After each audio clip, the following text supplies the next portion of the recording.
Hello, and a very warm welcome to the Open Door Show from Property CEO. My name's Ian Child, and you've got me for the next half an hour or so, where I'm going to be casting, a critical eye on an aspect of the world of property, hopefully telling you something you didn't already know in the process. What's Open Door all about? Well, it's your chance to take a dive into the world of small-scale property development. On Open Door, we talk to the movers and shakers out there, all in an effort really to give you the lowdown on what's happening in the world of property. Also looking at any areas where we think there could be a good opportunity for new developers to kind of get involved in. Now, as a property development training company, we get to see the issues that affect students, so the kind of things that students encounter on their journey. So the other thing that we like to do on Open Door is shine a light on some of the challenges that can get in the way for a lot of people, and hopefully share a little insight into how people can overcome them. And in this episode, what I'd like to do, if I may, is to kind of look at a job that's right at the top of the list when it comes to most developers, and that's finding new deals, and more specifically, how you can get off-market deals through commercial estate agents. So let's get stuck in. How do we get off-market deals from agents? Well, let's look first of all at how agents typically like to sell properties. And it doesn't matter really whether it's residential or commercial, the theory is the same.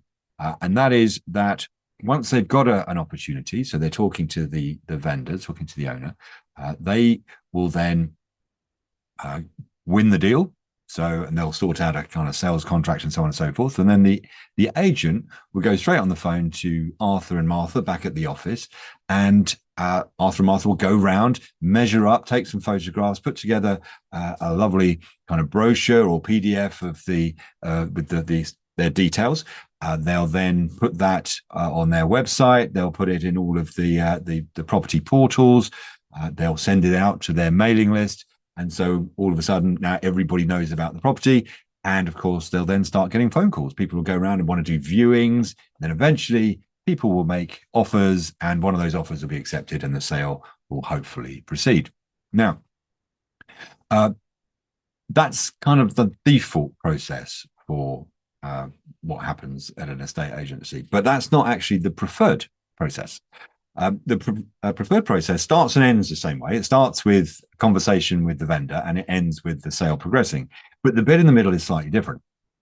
And if you can imagine, the estate agent has done the first bit. So they've had the conversation with the vendor, and the vendor's agreed to go with them. The agent then, instead of ringing Arthur and Martha back at the office, actually pulls his car around the corner or her car around the corner and then starts making a few phone calls. And they're going to be calling what they call their hot buyers. So these are people that they know are likely to be interested in the building that they're about to sell. And the conversation will go a bit like this. So it'll be going to Ian.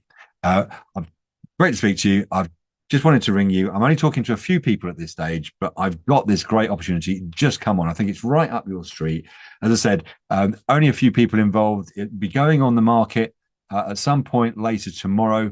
I could get you in there this evening or first thing in the morning if you're interested. We could have a look around and see if it's something that you're interested in. What do you think? Is that something that you might want to take advantage of? Now, I then go round and have a look, and one of the either me or somebody else that he's had this or she's had the same conversation with will go in, and if one of us buys it, kind of happy days. There's kind of a bit of a win-win there. What's happened is the vendor's got a quick sale. There's been a bit of a competition, hopefully. So they've probably got a good price, decent price.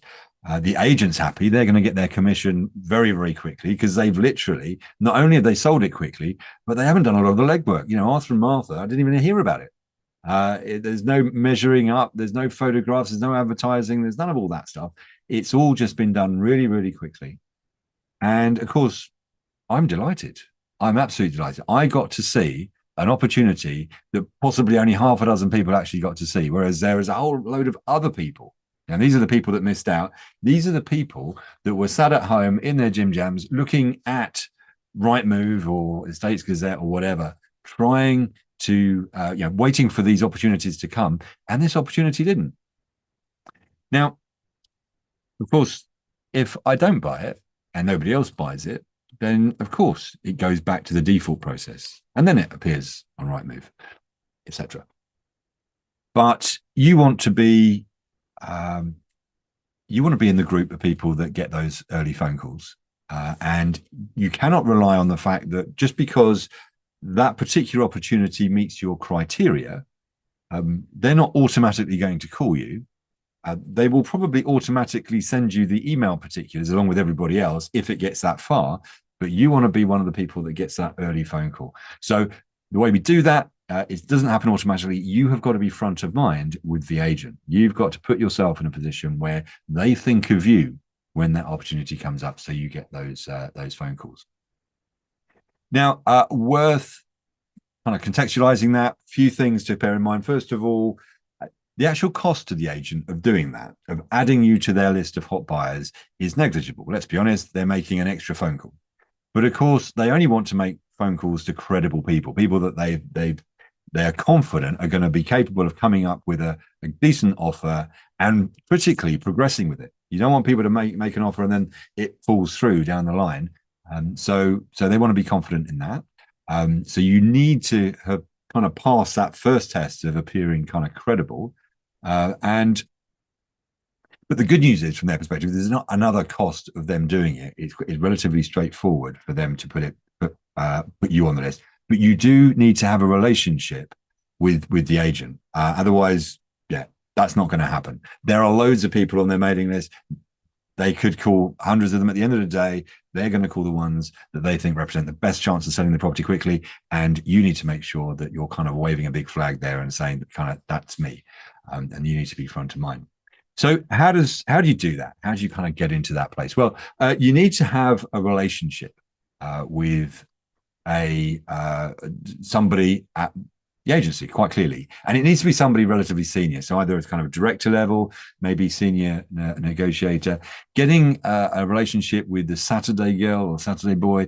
That they don't get deals; they're just doing admin and phone calls. So yeah, that's not the relationship that you want. You want to make sure that you're building rapport with people that have got a black book. They've got a kind of a hot list of buyers that they're going to contact in the event that something comes up. Now, quite often, the more senior people may already have good contacts in the development world, but a more junior senior person, if I can put it that way, might be keener, might be looking to build relationships because they're kind of just starting out, just looking to build their career, make their name. And so, yeah, no harm. Don't worry if you're not necessarily getting into the top people in an agency.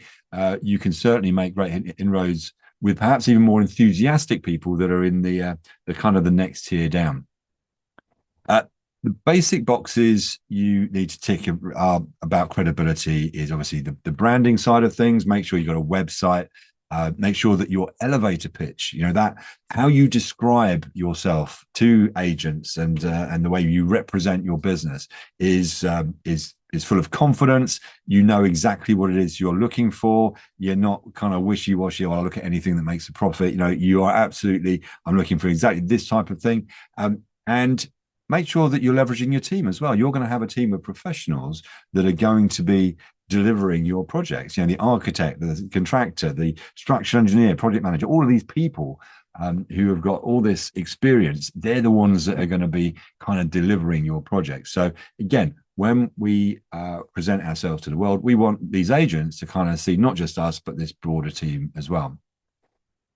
Another thing that you can do is be prepared. One of the things that agents like, and for obvious reasons, is when it comes to the financial side of things, they want to make sure that the people making offers, do they have proof of funds? Are they able to, great making an offer, but it didn't cost anything to make an offer. Do they have the money to be able to back it up? And so you could arrange that in advance, get a letter from your accountant or broker or bank regarding the available funds that you have and your ability to get the finance that you need to make these deals happen. Again, doing that in advance and maybe even giving it to the agent in advance is a great way of kind of making you look professional and giving them comfort that yours is going to be a decent offer. How many agents do you need? Well, to be fair, a lot of developers just get a deals from a single agent.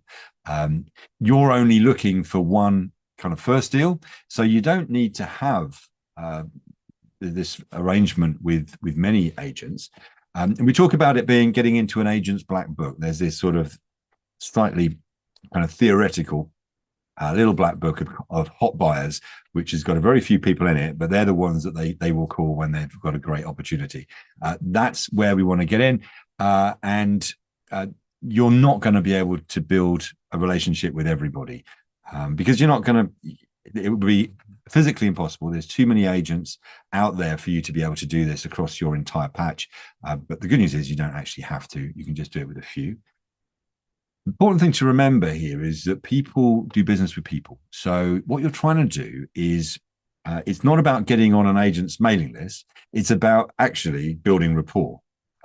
You want to have a friendly engagement with them. You want the sort of relationship where you've got some shared values going on. You're able to have a bit of a laugh, a bit of sort of they're on the same wavelength in terms of your humor. You enjoy talking to one another. And hey, this is just a business relationship. It's not a friendship that's blossoming here, but it's going to be on that side of things. So the value of that relationship is only going to be found out over time. You are not going to find out day one. What happens day one? They will invariably be friendly. That's their job. They're going to be smiley and they're going to be positive. What they think privately after they've shown you out is, that's for you to influence and them to know. But don't be mistaken to think that just because there was a smile on their face and they didn't physically kick you out into the street, that doesn't mean that they think you're the best thing since sliced bread. You are a potential client, and that's how they treat potential clients. You want to be an exceptional potential client, and so you need to do exceptional things to make that happen. So the first meeting, obviously key, but it's really about the follow-up. It's about what you do next. So when you've seen a property or you've had that engagement, had a meeting, you want to be following up with the agent and make sure that you're checking in regularly, trying to build that rapport, not being a pain, but trying to build that rapport. Systemizing things is definitely going to help you. So if we look at what you're trying to do with regards to managing all of these relationships, it is you can quite easily get lost quite quickly because your patch as a developer might could be anything. It could be perhaps an hour's drive from home, and that could span quite a large area, a county, maybe several counties, who knows, depending on where you are in the country. And as a result, there's going to be lots of agents and agencies in that area, and there's going to be more than one person in each agency that you might talk to, and there's certainly going to be different properties that each agency is going to send you details of that you're potentially going to look at. And so as a result, you quite quickly get to a space where you need a system. Otherwise, it just becomes completely unmanageable. You will totally lose track of which agent is which, who sent you what, et cetera, et cetera. So make sure that you have a CRM, customer relationship management system, CRM apps, and you can Google these. There are loads of them available. Typically, they will charge you a small monthly fee for using them, but they enable you to set up email reminders, keep a record of calls, keep a record of the properties that they've sent you and your responses.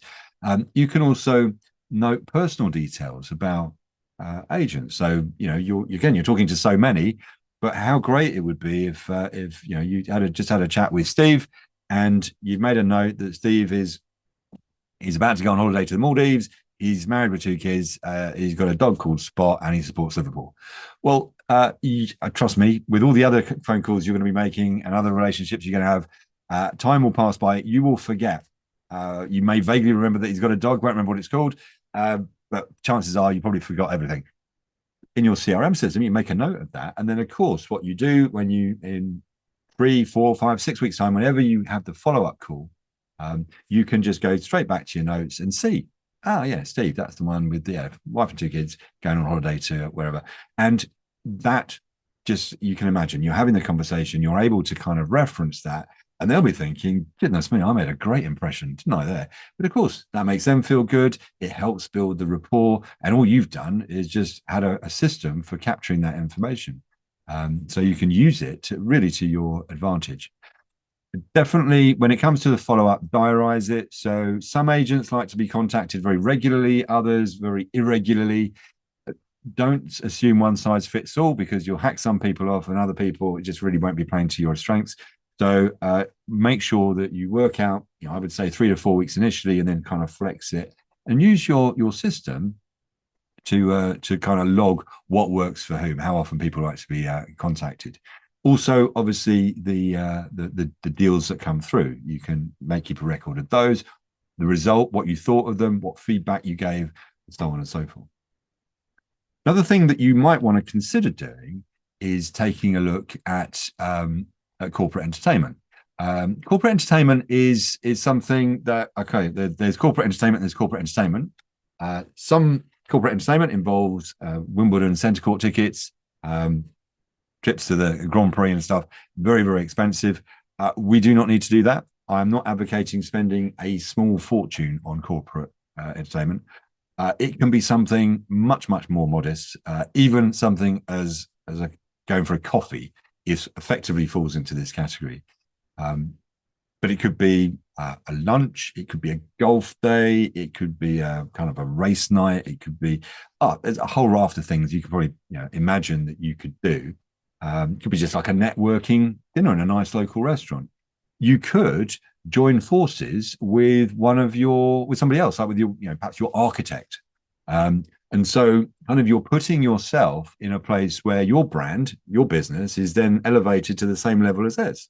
It's kind of co-sponsored, if you like, which is great. People then kind of think of you in the same kind of at the same level. And it might be that everybody's heard of the local architect, but quite possibly not everybody's heard of you. And you invite, half a dozen people each or whatever it is. And that way it's half the price for you, but you've got extended benefit because you've kind of got more people coming. And you're also building your relationship with your architect in that situation.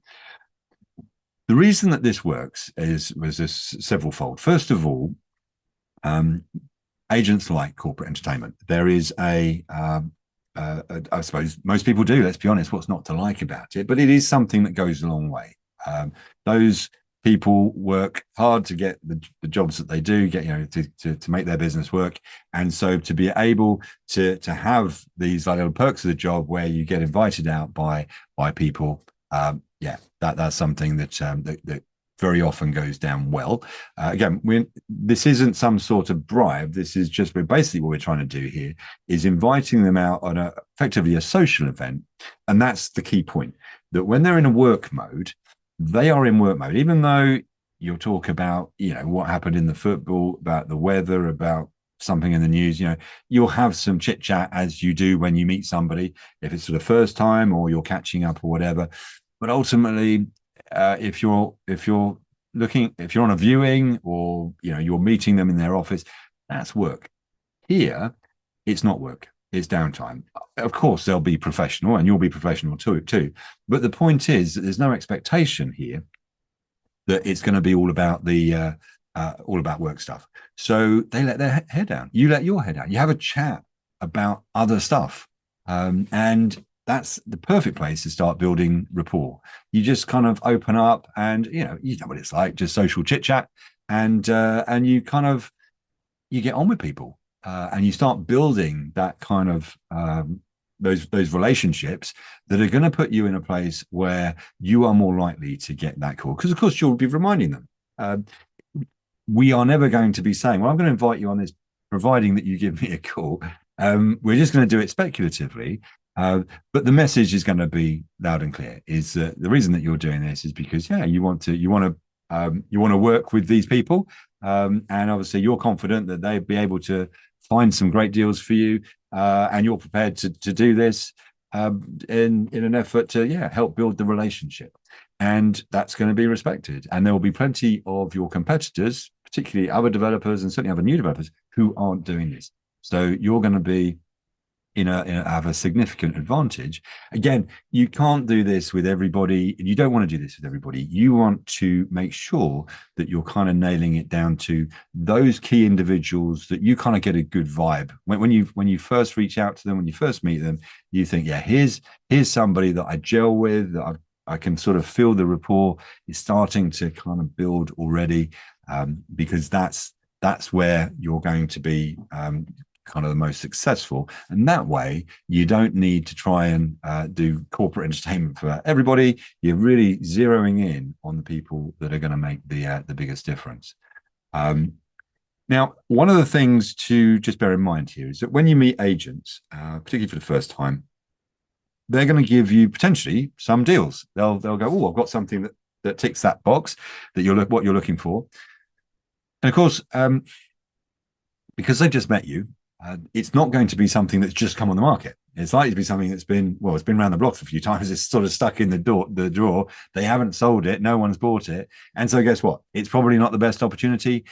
Do not reply by being, oh, that was a waste of time. Be enthusiastic, respond quickly, and explain why.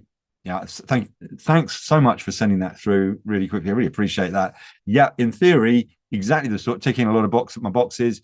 This one doesn't work for me because of this, that, and the other. And so just explain why. But hey, don't let that put you off. I'm up for this. Please do give me whenever you got something come on, please do give me a call. Because and you're basically reinforcing that enthusiasm and that positivity, even though what they'll send you initially potentially won't work. And then what you want to do, it's all about rinsing and repeating, basically. You're going to keep that relationship going, never let your enthusiasm wane, topping things up with an occasional coffee now and again can really pay dividends as well. Again, because what we're trying to do here is get to a place where we're building that relationship over a period of time. You will find as you go through this process that there are some the people on your list of the kind of the key prospects, the ones that you think you've built the best relationship with, that can change. So what tends to happen is that you're going to be getting opportunities come in from agents, and it might be that somebody that wasn't initially on your list has recently sent you a couple of deals, and they seem to have got all of a sudden a lot more enthusiastic, or they've come up with a lot more opportunity. And hey, absolutely no harm then in kind of moving things around a bit. So those where you're kind of thinking, well, I'm not getting a great deal of response from over here, but this person initially I wasn't so enthused about, but now they're in I'm kind of liking their work. Well, you can promote them, and so all of a sudden then you're just changing the people, the ones that you think represent the hot prospects for you.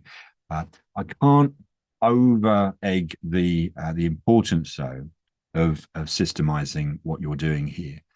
It is so critical when it comes to the way you manage looking for deals, that and this goes beyond looking at off-market deals. This is kind of looking at deals generally, to have a system for doing it. One of the things that we're very big on here at propertyCEO is making sure that that our students build systems for doing everything, the whole process, because if they can do that, then it becomes much more effective, much more efficient, but also it becomes much more manageable.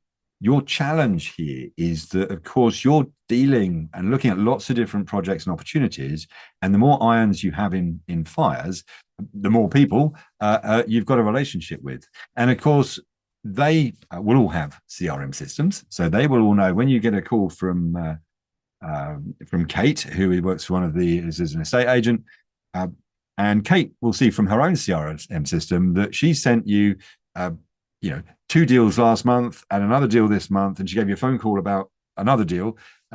Well, you need to have that information to hand when you speak to Kate, so that she's not the one that's just on top of things, and you can't remember because you've seen so many properties. You need to be able to kind of reference that and bring it into the conversation. Now, I really appreciate you sending me that one. As I said earlier last month, that was great. Just didn't work out for me because of this, and this, et cetera, et cetera. So making sure that these people will have CRM systems. So you've got to make sure that your systems kind of reciprocate that. The other thing to do here also is to have a little think about how you position yourself, particularly if you're using other people, for example, outsourcing, if you've got an assistant, maybe a virtual assistant or somebody else that is doing some of the more routine stuff for you. Because again, making appointments and dealing with agents, it can be not only more cost effective and time effective to have somebody else make those appointments. It also, if I'm honest, makes you look a little less like you're the one person band. So let's be honest, there is just you. So you would ideally, yeah, you're doing everything. You're looking at the deals, you're crunching the numbers, you're going out trying to get deals from people, and you're making the tea and the coffee and doing the filing. So if we've got somebody else in our business that is making these appointments for us with these agents, then I think that just adds a perception of depth to your business and reinforces the fact that you're the senior person as well, rather than just being the only person, if that makes sense. So I think there's a lot of scope there for you to be able to kind of maximize your relationship with agents by making sure that you kind of got that branding piece sorted out, and you're projecting that kind of professionalism. Credibility is such a big part of what goes a long way with agents, because of course they need to get comfortable that if you make an offer, that it's a serious offer, that it's one that they can recommend to their client to accept, because they've got confidence that you're going to be able to pull it off, that ultimately it's going to proceed. You definitely are at a disadvantage potentially when it comes to existing developers who have bought from that agent, but that doesn't mean that it's impossible. Absolutely not, particularly if you know what you're doing, because of course, one of the beauties of property development is that any building that's for sale is worth different amounts to different people, depending on what they're going to do with it. It's certainly worth more to property developers than it is to most other people that are going to be using a commercial building, but it's worth different amounts to different developers. So if you know how to maximize the value, you can sweat the asset more than maybe an established developer who just kind of has a vanilla thing where they just knock it down and rebuild it. You're going to be able to pay more. And as a result, providing that you've got that credibility as well, you're going to be successful, because ultimately the size of the offer is a very critical factor in who wins the deal. So it's going to be a combination of credibility, conveying that professionalism, building that rapport and relationship, but also making sure that you're clued up in how to make the most out of those development opportunities when they come up. There we go. So a few thoughts there, hopefully useful, just in terms of a bit of perspective on off-market deals, particularly going through agents, because we tend to think that agents are on the market, but there is that little window where they first get involved with an opportunity where we can take advantage of that, but we do need to be on the hot buyers list. If we're not there, potentially we're nowhere, or at least we're the same place as everybody else. So we need to kind of differentiate ourselves and hopefully take full advantage.